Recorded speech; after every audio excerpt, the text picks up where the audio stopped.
Тэгэхээр их 50 удаа ярья. Хурдан ярьчаар бас загналаа яалаа илээ гэдээ бас сошиалэр троллдуулаад байгаа юм уу? Амьд хүмүүсээ юм болоод ах юм.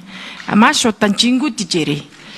Тэгээ бодохдоо би өчтөр уг нь өөрийгөө зөвлөгөө өгсөн гэж бодоод байгаа шүү дээ. Өөрөөр хэлэх юм бол хуучин хотын захирагч нийслэлийн засаг дарга маань одоо янз бүрийн хэрэг төвд орооцолтлоо асуудал үүслээ.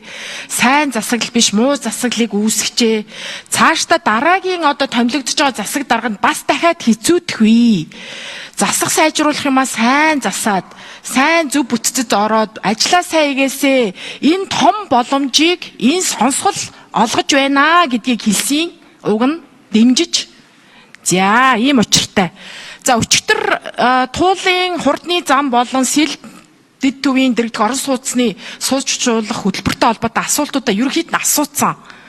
За тэгвэл нэг хариулт бас буруу ирсэн. Угаасаа бүх гишүүдийн асуултуудын хариулт бүрэн бүтэн бол тодорхой сайн ирэхгүй байгааг бүгд л мэдж байна. Одоо яалтаа Монголын өнөөгийн нөхцөл байдал нэг иймэрхүү. Тэгээ ингэж хэлсэн штэ. Засгийн газрын мөрийн хөтөлбөрийн 1-1-3-1-д Улаанбаатар хотын сэлд Баян хошуу дэд төв орчмын газрыг үргэлжлүүлэн чөлөөлж нийгмийн болон инженерийн дэд бүтцийг барих 20 мянган айлын орон сууцжуулах үйл ажиллагааг төр хувийн хвшлийн түншлэлээр хэрэгжүүлнэ гэж заасан бэ шүү нөхдөө. Ингэж төр хувийн хвшлээр хэрэгжүүлнэ гэж хэлээгүй гэдэг байгаа. Мөрийн хөтөлбөрт засгийн газрын хөтөлбөрт бэ шүү. За миний гол асуулт одоо дахиад нэмээд шинээр гэсэн үг өчтөр тодорхой зарим нэг зүйлүүд асууцсан. Өнөөдөр манай иргэд маш идэвхтэй оролцож байна. Зөндөө асуултууд асуулаа. Асуудал хөндлөө. Цаашдаа анхаарах санал зөвлөмжүүд хэллээ. Манай энэ шинжээчид маань богино хугацаанд ажиллаад тодорхой тоонуудыг гаргаж ирлээ. Ухаж түнхөх, шин сайн анализ хийх боломжууд зөндөө бий боллоо гэж харж байна. За миний зүгээр товчхон ганц тодруулах зүйл юу вэ гэхээр нийгэм даяар асуултууд байна. Зөвхөн улсын хурлын гишүүд биш. Бид ч одоо иргэдийг төлөөлж сууж байгаа олон нийтийнхээ ард түмнийхээ төлөөлөл шүү дээ. Тэр утгаараа бас ажлаа хариуцлагатай хийж байгаа ийм хувь хүмүүс гэсэн үг. За тэгэхээр юу вэ гэхээр нөгөө алдарт 500 одоо тэрбум төгрөгийн урьдчилгаа төлбөрийн асуултыг л асуучмаар байгаа.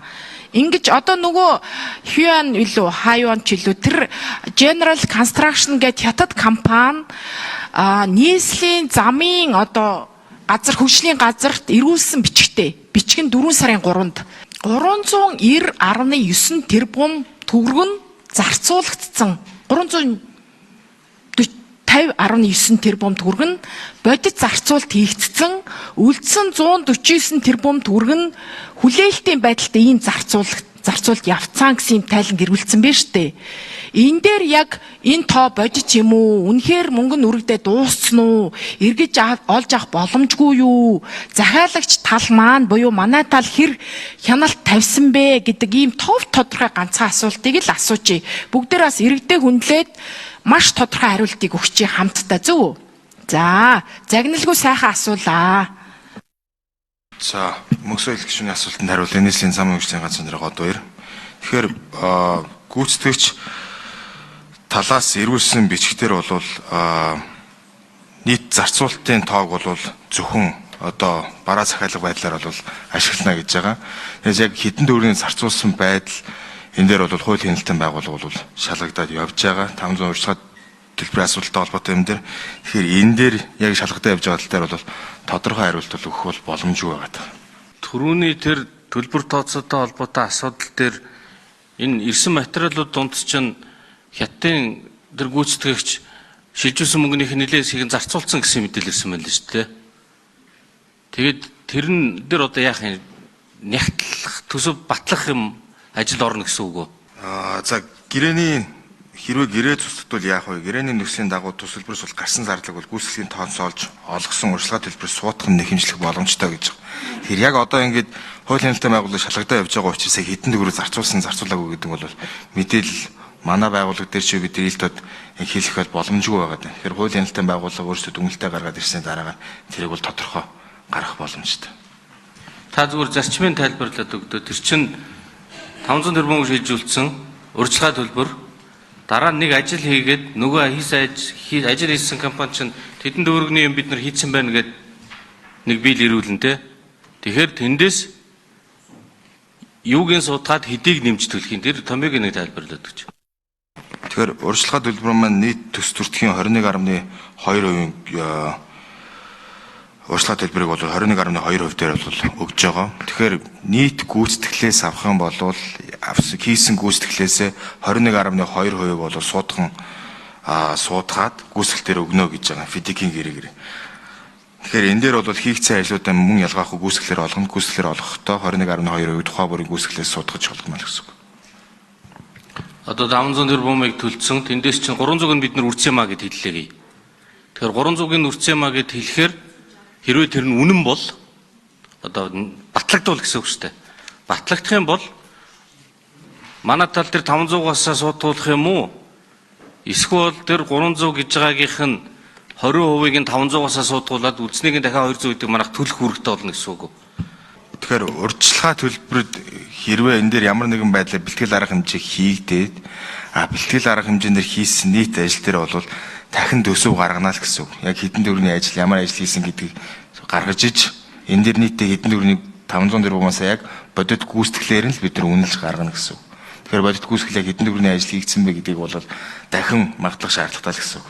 Тэр үнийн дүнгээ 500-аас хасаад болоо мó? Хасаад бол. Эсвэл тэр үнийн дүн чинь тэр үнийн дүнгээс 20 хэдэн хувь гэлээ урьдчилгаа нь 20%-ийг нь 500-аас хасаад үлдсэнийг нь Монголын тал төлөх ёстой мó?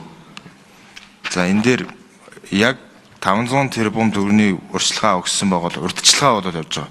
Хэрвээ гэрээний үүргээ биелүүлээгүй ч юм ийм байгаа тохиолдол бол гэрээ туслах эрх айл нэг талаасаа хэрвээ үүссэн тохиолдолд арбитрийн шүүгээр бол шийдэж байгаа. За арбитрийн шүүгтэр орж арбитрийн шүүг шээ. Тэгэхээр энэ асуулт нь нөөстэй. Зүгээр л тэр хэдэн өрөөсөн намайг томьёог нь асууад нь штэ. Мөнгө урьдчилгаа гэж 500 төлсөн байна.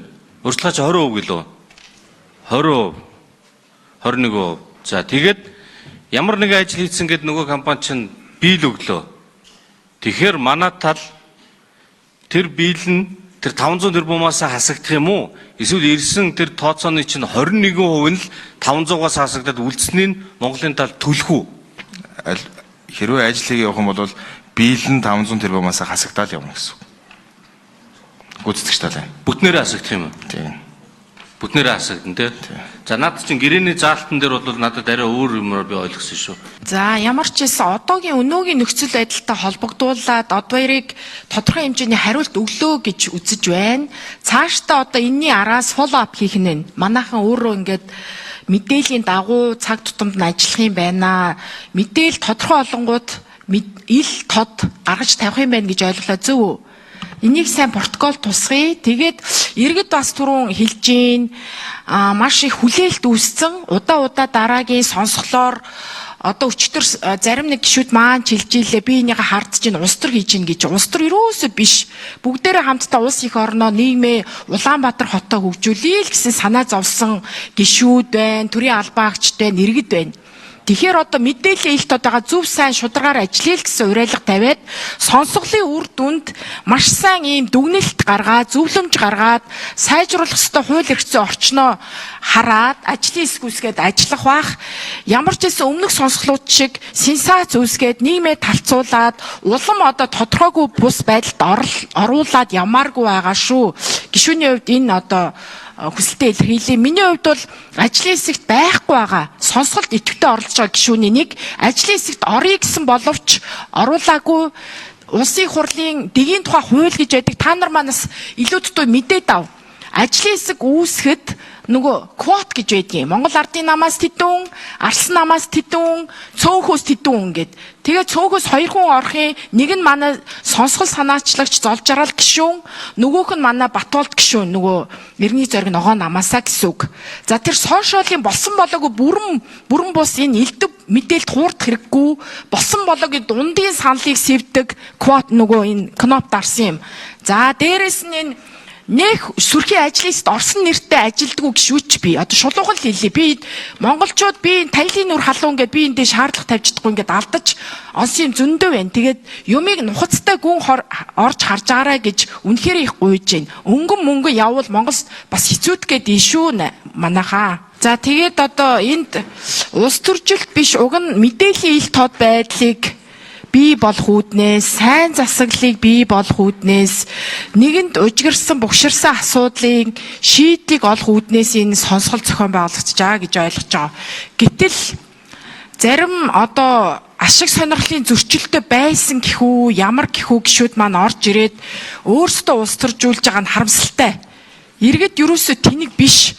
Бараг дуугүй байсан бол илүү сайн байх байсан байлаа шүү дээ. Яаж байгаа юм бэ? Айгу буруу байлаа.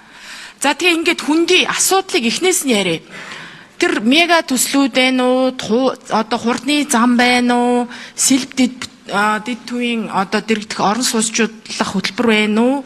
Тэр хэсгийг одоо 2 өдөр бүрэн одоо чадлаараа ярьцгаалаа, хангалттай 100% мундаг дискшн одоо хилцүүлэг мэтгэлцээ өрнөөгүйч ямар ч байсан зорилго нь зөв бөгөөд би энтэйгээ танилцаж, мэдээ солилцож, тодорхой түвшинд бас асуудлыг шийдэхийг зорцгоолоо гэж бодож байна.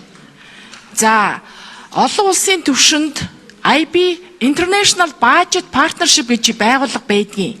Олон улсын төсвийн түншлэл гээд энэ байгууллага Open Budget Index гээд нээлттэй төсвийн индекс гаргадаг. Нээлттэй төсвийн индексээр улс орнуудыг жагсаадаг баггүй юу? 2 жилд нэг удаа идэг ийм судалгааны үр дүн байдаг. Тэгэхээр Монгол улс бол харьцангуй бас хангалттай байранд эрэмблэгдэхгүй байгаа юм. Энэн дээр мэдээж бидний төсвийн сахилга бат алдагдж байгаа энэ байдал альва шийдвэр гарах үйл явцдаа төсвийн одоо үйл явцдаа иргэдийг хангалттай оролцуулахгүй байгаа үйл явдал нөлөөлж байгаа.